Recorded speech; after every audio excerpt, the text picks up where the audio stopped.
Shalom. I'd like to start out by giving all glory, praise, and honor to Yahweh Bahasham, Yahweh Shai Bahasham, Rachak Wadash.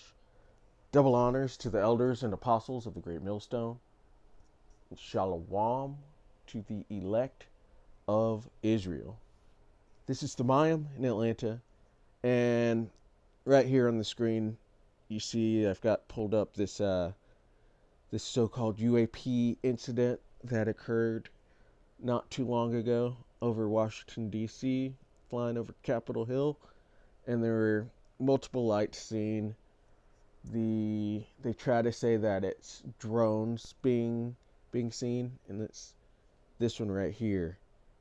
And they try to say it's drones, which it could be drones, or it could be some left-hand technology that Esau has, but most likely it's the chariots of the Lord that are showing themselves and revealing themselves in these last days. And I thought this one in particular, it being over DC, I thought it was interesting because of this one from back in the 1950s. And it's a very similar image, so much that these people put it together like this. I thought of it being over DC as well.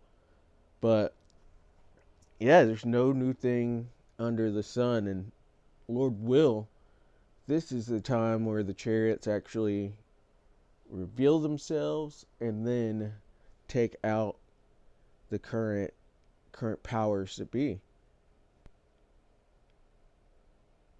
But yeah, no new thing under the sun. This is on the left, November 26th of 2024, and on the right is 1952.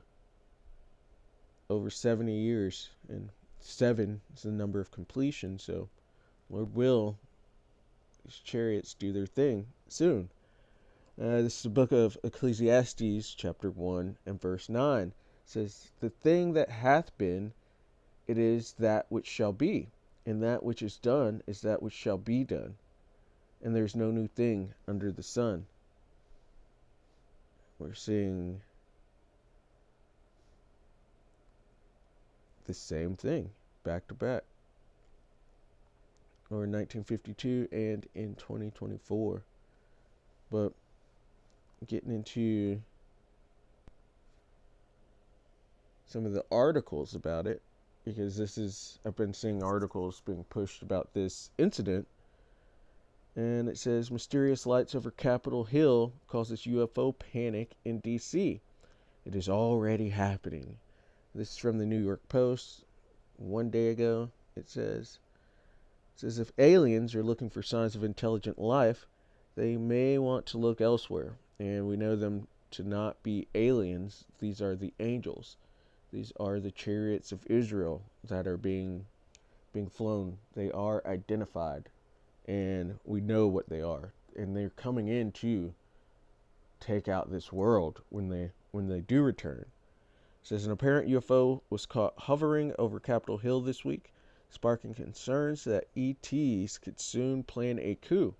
And that's exactly what the chariots are going to be doing. They're coming back to bring order to this place. It's how Yahweh Shai is going to return, in which,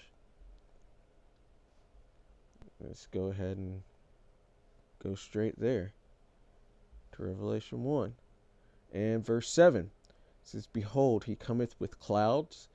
Those UAPs or UFOs, those are what the scriptures call clouds. The scriptures also call them whirlwinds.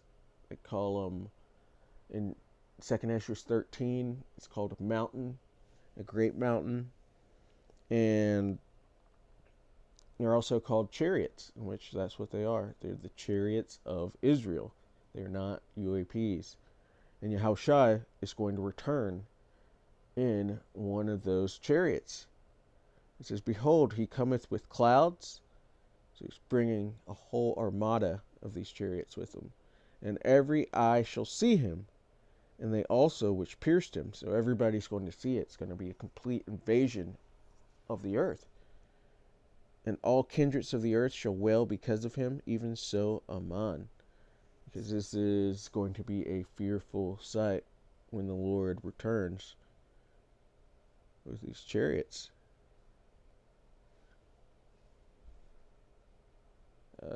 Isaiah 66 and 15 says, For behold, the Lord will come with fire, and with his chariots like a whirlwind, to render his anger with fury and his rebuke with flames of fire. And so when he comes back, he's going to be blasting and burning up things with the chariots. And so we're just in that article, and they were making a joke about ET's planning a coup. It says an apparent UFO was caught hovering over Capitol Hill this week, sparking concerns that extraterrestrials could soon plan a coup. And they're making a joke about it, but this is how the Lord is going to return, and it will be a coup because he's taking out all of the rule, power, and authority that's within the earth. And that starts with Babylon the Great, aka America. That's the king of the hill currently, and the Lord's going to come and put them underfoot. And that's how he will be known as King of Kings, Lord of Lords, because he's going to put down all of these other nations underneath him, and he's going to use the chariots to do it. So back to Isaiah 66 and 15, it says, For behold, the Lord will come with fire, and with his chariots like a whirlwind, to render his anger with fury and his rebuke with flames of fire. That's a coup. For by fire and by his sword will the Lord plead with all flesh. That plead goes into judge. He's going to judge the world. And the slain of the Lord shall be many, because there are many people that need judgment. And the Lord is coming to provide that judgment. I'm going to have to end it in Zechariah 5, because that is what we just saw. And has to be my favorite script on the chariots, because this description is terrifying. And seeing these people and these events that are happening, this is terrifying the people. But the Lord has brought it forth as he said he would do. This is Zechariah 5 and verse 1. Then I turned and lifted up mine eyes and looked, and behold, a flying roll. That's the chariot. And he said unto me, What seest thou? And I answered, I see a flying roll. The length thereof is 20 cubits, and the breadth thereof 10 cubits. And a cubit's a foot and a half, but that foot and a half could have been larger back in the ancient world. It says, Then said he unto me, This is the curse that goeth forth over the face of the whole earth. For every one that stealeth shall be cut off as on this side, according to it. And every one that sweareth shall be cut off as on that side, according to it.